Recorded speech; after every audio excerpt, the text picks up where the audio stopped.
Hello বন্ধুরা, আসসালামু আলাইকুম। আজ তোমাদের মাঝে খুবই আকর্ষণীয় একটি ভিডিও নিয়ে চলে এসেছি। আজ আমি তোমাদের মধ্যে শেয়ার করব খুবই মজাদার স্বাদের একটি ডেজার্ট রেসিপি। তো পুরো রেসিপিটির সাথেই থাকো। ডেজার্টটি বানানোর জন্য এখানে আমি চুলায় একটা প্যান বসিয়ে দিয়েছি। এখানে দিয়েছি পরিমাণ মতো পানি। প্রথমে আমি সাবুদানাটাকে সিদ্ধ করে নিব। এজন্য একটু পানি বসিয়ে দিয়েছি। তারপর এটা ফুটে উঠলে দিয়ে দিব এখানে সাবুদানা।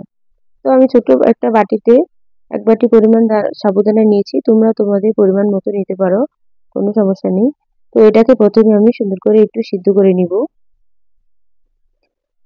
পানির সাথে ভালোভাবে চামচের সাহায্যে নেড়ে এটাকে মিশিয়ে দিচ্ছি। দেখো ফিরে আসলাম ১৫ মিনিট পর, এটা আমার সিদ্ধ হয়ে গেছে। তো এটা সিদ্ধ হয়ে গেলে এরকম কালারটা চেঞ্জ হয়ে যাবে। এটাকে ভালো করে আমি সিদ্ধ করে নিয়েছি। তো এটা সাইডে রেখে দিলাম। এরপর চুলায় আমি একটা পাতিলে দুধ বসিয়ে দিয়েছি। তো এটাকে আমি জাল করে নিয়েছি। এখানে ১ লিটার নিয়েছি। এটাকে জাল করে আমি হাফ লিটার করে ঘন করে নিয়েছি। তারপর একটা চামচের সাহায্যে নেড়ে আরও কিছুক্ষণ জাল করে নিব। তারপর এখানে দিয়ে দিব স্বাদ মতো চিনি। এখানে আমি ১ বাটি পরিমাণ ছোট্ট চিনি ব্যবহার করলাম। তোমরা তোমাদের পছন্দ মতো মিষ্টি দিয়ে দিবে। চিনিটাকে দেওয়ার পর আমি আবারও কিছুক্ষণ জাল করে নিব, চিনিটা না গলে যাওয়া পর্যন্ত। তো গলে গেলে তারপর সুন্দর করে একটু জাল করে এটা মিশিয়ে নিচ্ছি।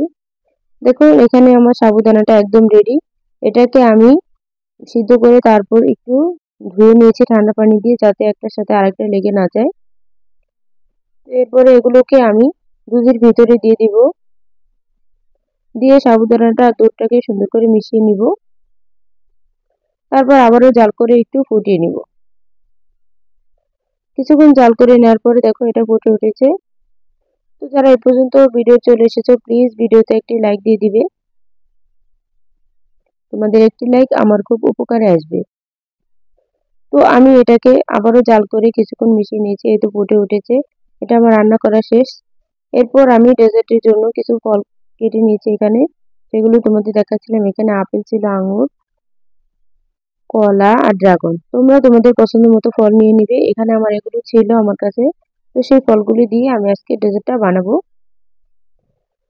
তারপর এখানে একটা বল নিয়েছি। আমি এখানে সাবুদানা আর দুধের মিশ্রণটা ঢেলে দিলাম। তারপর এখানে আমি ফলগুলো এক এক করে সবগুলো মিশিয়ে নিব। তোমরা যে কোনো ধরনের ফল দিতে পারো, কোনো সমস্যা নেই। এই ডেজার্টটা বাচ্চা থেকে বড় সবাই খেতে খুব পছন্দ করবে, আর খেতে অনেক মজা হয়।